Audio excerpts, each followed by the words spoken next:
అండ బ్రహ్మాండ కోటి అఖిల పరిపాలన పూరణ జగత్కారణ సత్యదేవ దేవ ప్రియ వేద వేదార్థ సారా యజ్ఞ యజ్ఞోమయా నిశ్చలా దుష్ట నిగ్రహ సప్తలోక సంరక్షణ సోమ సూర్య అగ్నిలోచన శ్వేత రిషభ వాహన శూలపాణి భుజంగ భూషణ త్రిపుర నాశనర్శన వ్యోమకేశ మహాసేన జనక పంచవక్ర పరశుహస్త నమః ఓం శివోహం ఓం శివోహం రుద్రరూపం భజేహం భజేహం ఓం శివోహం ఓం శివోహం రుద్రనామం భజేహం భజేహం.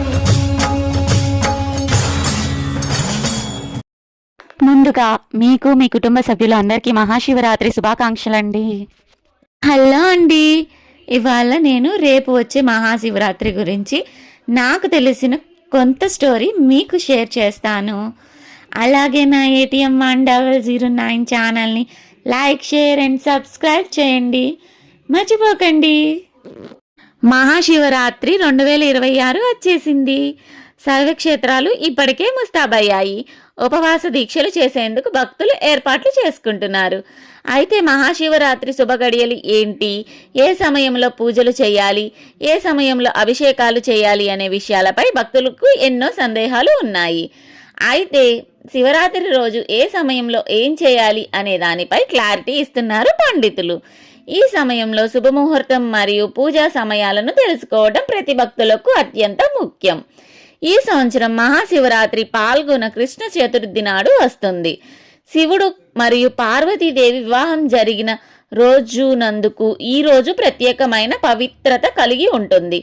అందువల్ల ప్రతి సంవత్సరం ఈ తేదీన మహాశివరాత్రిని జరుపుకుంటారు. ఈ రోజున శివుని భక్తులకు ఉపవాసం ఉంటారు. వారు శివలింగానికి జలాభిషేకం చేస్తారు, పూజలు చేస్తారు.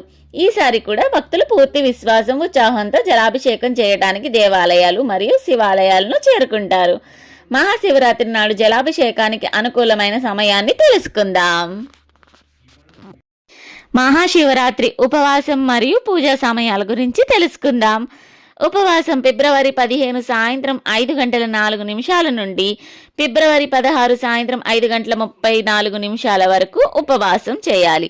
ఉపవాస విరామం ఫిబ్రవరి 16 ఉదయం 6:59 నుండి మధ్యాహ్నం 3:24 వరకు చేయొచ్చు.